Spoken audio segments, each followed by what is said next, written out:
konsentrasi kalian animasi kan nggak kelihatan tuh bisanya apa. Tapi kalau kelihatan mapelnya kan bisa ketahuan. Oh dia belajar tiga dimensi gitu ya. Dia belajar modeling dan seterusnya. Tapi yang perlu sama-sama kita perhatikan Bapak Ibu semua gitu ya. Tolong perhatikan jangan sampai gitu ya transit nilainya terlalu banyak gitu sampai berlebar-lebar gitu ya. Sehingga nanti ada potensi tercecer gitu ya. Ya. Jadi tolong dibuat surat nilai itu satu lembar, tapi bisa cukup memuat substansi ya mata pelajaran tadi itu ya. Ya tolong buat surat nilai itu satu lembar, tapi bisa cukup memuat substansi ya mata pelajaran tadi itu ya.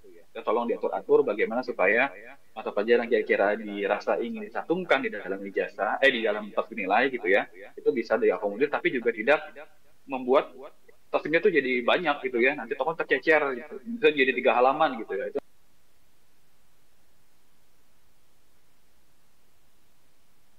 nanti dua halaman kalau hilang kan kasihan yang simple tapi ya cukup untuk memuat novel-novel esensial yang dibutuhkan tadi itu ya. Misalnya untuk industri dan seterusnya. Ini paling penting penjelasan yang terkait dengan transkrip nilai. Baik, makasih Pak Habib. Ini ada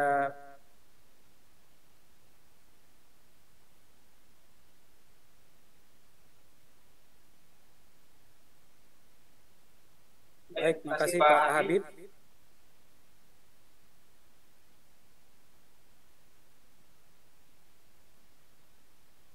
Penjelasan yang terkait dengan transkrip nilai. Baik, makasih Pak Habib.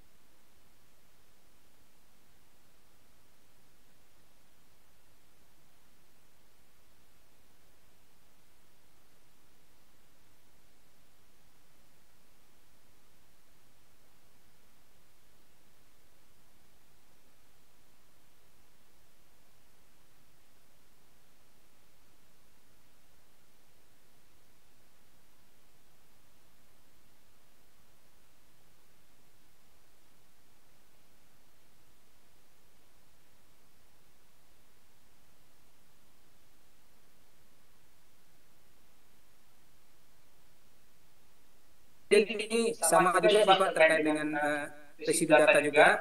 Ada Pak Wahyu Febrianto, SMK Islam Mas Lahiyah, ya, Ma'arif Badas Kediri.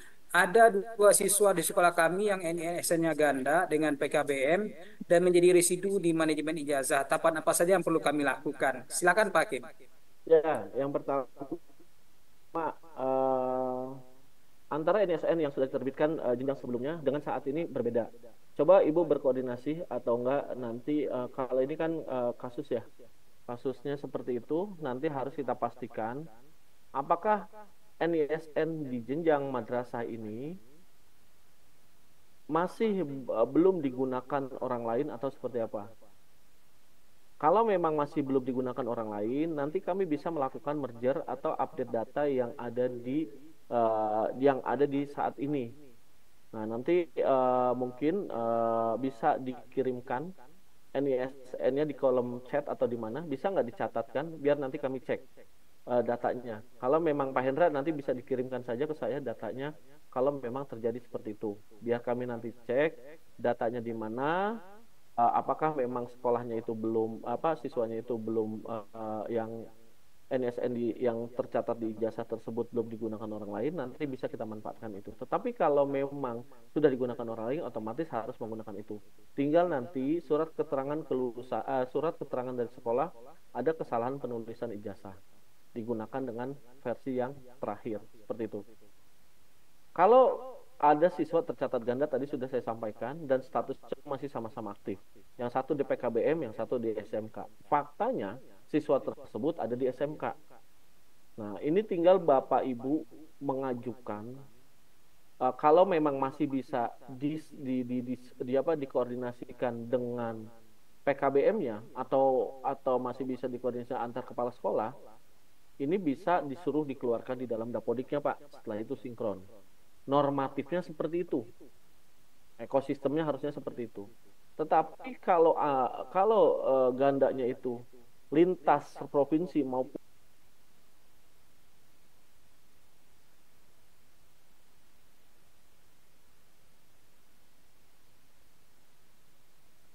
lampirkan surat keterangan dari kepala sekolah bahwa menyatakan siswa tersebut memang ada di sekolah kami. Itu, Pak. Pak Hakim, terima kasih untuk penguatan informasinya, Pak. Kemudian kita ini lanjut ke... Pak, ini kita sampai jam berapa ya? Saya jam 12.30 ada Zoom lagi ya? Oh ya, mungkin Itu satu udah penanya lagi 12.15 nggak, ya? Pak ya, Pak ya? Ya. Satu penanya lagi, Pak ya. Ini ada pertanyaan dari Ibu Siti Rusaida, SMKN 2 Banjarmasin. Untuk pengisian nilai pada transkrip nilai, nilainya yang di mana yang digunakan, kemudian adakah ketentuan penulisan nilai seperti misalnya harus 2 angka di belakang koma, ini seperti tadi sudah ya Pak Habib ya, sudah terjawab, atau mungkin ada penguatan lain dari Pak Habib terkait transkrip nilai dulu? Ya, Pak Indra, makasih. Ya, tadi ya sudah dijelaskan ya, tadi sudah ada bab khusus terkait dengan transkrip nilai ya, bahwa transkrip nilai dibuat oleh sekolah ya, termasuk nanti manajemen mata pelajarannya juga nanti oleh sekolah. Kami hanya menyiapkan format, mencontohkan format ya yang ada di lampiran Permendikbud 58. Saya coba tapi sedikit apa namanya, menampilkan ya contoh arsip yang sudah dibuat oleh salah satu sekolah yang kami minta tolong ya. Sekaligus kita jadikan contoh gitu. Saya sudah izin dengan sekolahnya, Bapak Ibu, mohon maaf. Nah ini kurang lebih contoh format transkrip nilai yang dilakukan oleh SMK Negeri 37 Jakarta, Bapak Ibu. Jadi formatnya seperti ini gitu ya. Ada seperti yang di Permendikbud, dia ada nomornya, nomor ijazahnya, lalu kemudian nama satu pendidikan, NPSN, nama lengkap dan seterusnya ya, sampai program kalian dan presentasi kaliannya itu dicantumkan gitu ya. Lalu kemudian di sini mata pelajarannya juga diinput sendiri oleh sekolah sesuai dengan mapel yang dipelajari di sekolah. Bapak Ibu, tapi ini bukan ketetapan Bapak Ibu ya, bukan peraturan ataupun ketetapan yang perlu diikuti gitu ya, karena di Permendikbud mendelegasikan bahwa transkrip nilainya itu sekolah gitu ya, dikembangkan sekolah sesuai dengan kurikulum yang digunakan. Maka gitu ya, sebenarnya masih ada ruang-ruang yang bisa dieksplorasi oleh sekolah, misalnya di mata pelajaran pilihan gitu ya. Mata pelajaran itu sebenarnya kan isinya itu mata pelajaran lain gitu. Misalnya matematika kalau misalnya kita punya minat untuk melanjutkan gitu ya, atau mata pelajaran bahasa asing gitu ya. Kalau misalnya kita mau punya minat melanjutkan ke luar negeri, Bapak Ibu, jadi silakan bisa ditambahkan mata pelajaran pilihannya di breakdown lagi, misalnya itu 15 jadi 15A, 15B gitu ya, untuk memberikan tadi itu pendetailan mata pelajaran apa yang dipelajari oleh siswa, atau misalnya di mata pelajaran konsentrasi kalian ya.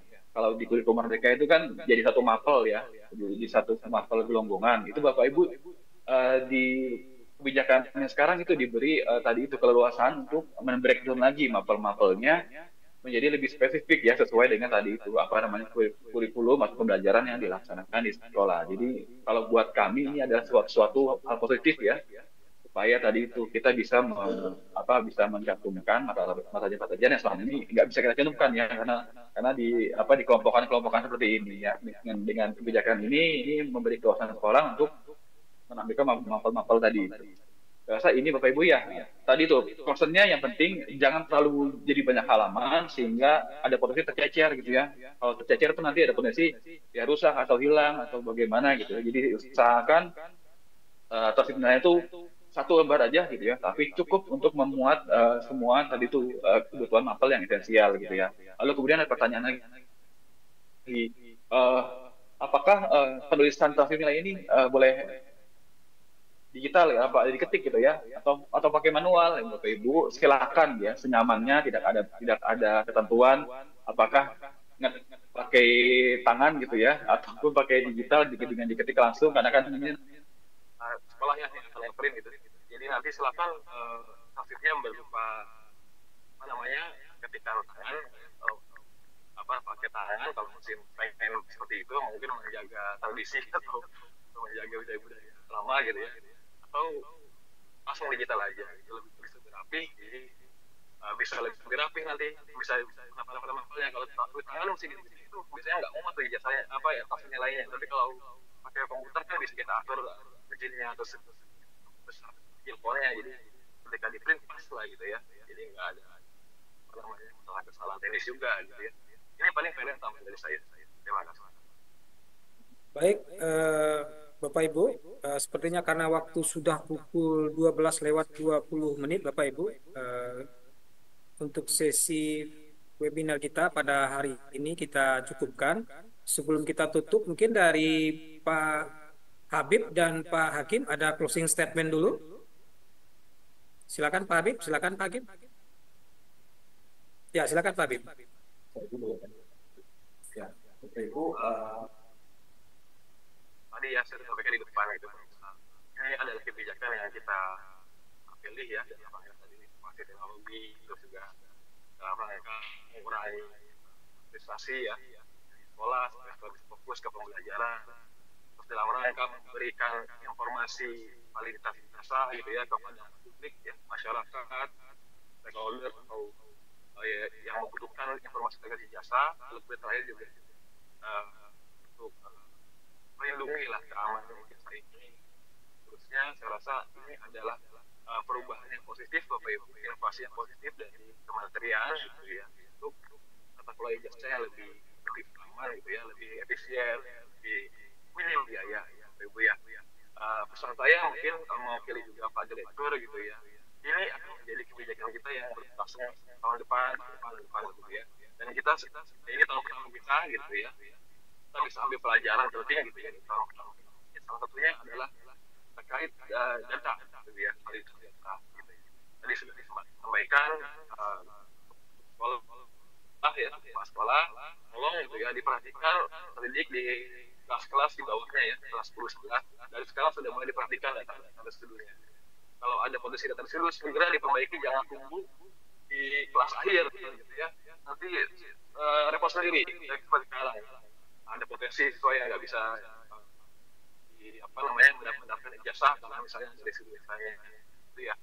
Jadi pesan kami tolong hal ini akan menjadi rutin tiap tahun gitu. Kalau rutin berarti bisa diprediksi ya atau bisa direncanakan, tolong dipersiapkan dari jauh hari, jangan di ujung-ujung gitu Ibu ya.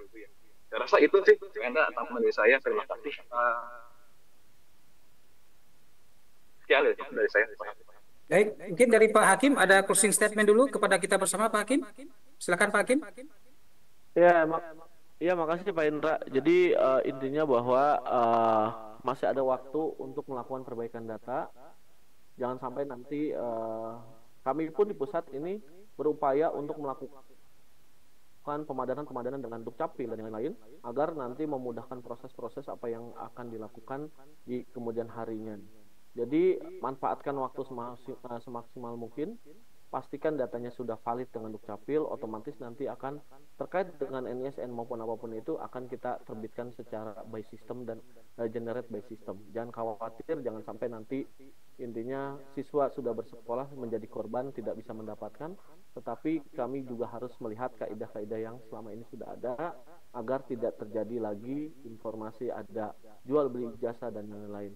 Intinya data kita jaga, semuanya data ini sebagai dasar untuk seluruh penyelenggaraan program pembangunan pendidikan dan nanti ke depannya memudahkan masyarakat untuk mengecek ijazah dari manapun, tidak perlu datang ke Jakarta untuk melihat blanko atau apapun, tinggal cek ketikan nomor ijazahnya, namanya, NPSN-nya dan yang lainnya.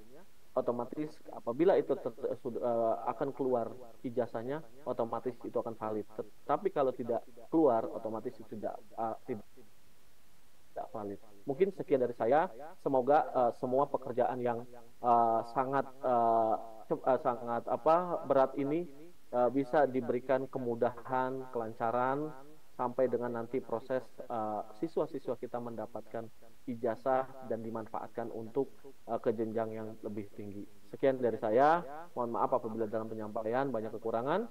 Billahi taufiq wal hidayah. Assalamualaikum warahmatullahi wabarakatuh.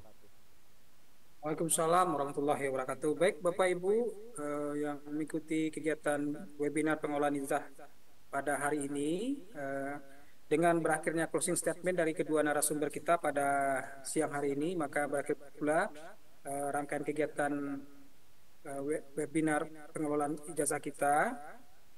Mewakili dari pihak Direktur SMK, kami mengucapkan terima kasih kepada narasumber yang telah hadir bersama kita pada siang hari ini. Kemudian kami juga menyampaikan permohonan maaf jika ada salah kata dan penyampaian. Di akhir materi ini kami ingin menutup dengan sebuah pantun dulu. Kalau tadi kami buka dengan pantun, kami tutup dengan pantun juga. Ke pasar membeli buah markisah, markisah dibeli bersama baju batik. Dengan webinar sosialisasi tata kelola ijazah, kita dorong tata kelola yang lebih baik. Selanjutnya kita kembalikan lagi kepada Mbak Rama selaku MC. Mbak Rama silakan. Terima kasih Pak Hendra dan para narasumber yang sudah isi materi pada webinar kali ini. Hadirin yang berbahagia, demikianlah rangkaian acara webinar pengelolaan ijazah SMK tahun 2025. Untuk menutup acara ini, marilah bersama-sama kita mengucapkan hamdalah. Lebih dan kurangnya kami segenap panitia mohon maaf. Billahi taufik wal hidayah. Wassalamualaikum warahmatullahi wabarakatuh. Kenapa sih harus ikut program wakaf Quran untuk santri? Ini adalah Al-Quran khusus hafalan hasil wakaf.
Dan dari pertanyaan-pertanyaan yang muncul di live streaming YouTube Direktorat SMK, kami sudah mencoba memfilter, menyaring Bapak Ibu pertanyaan-pertanyaan yang mungkin nanti dialamatkan kepada Pak Habib dan juga kepada Pak Hakim. Baik, Bapak Ibu, kita mulai saja Bapak Ibu untuk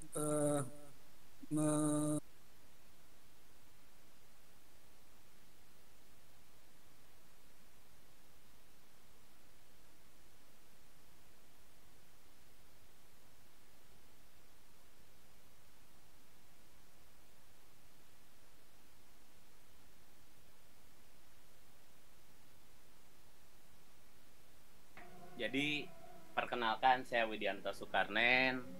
Kalau di Jawa Barat dikenalnya Kang Widi gitu ya.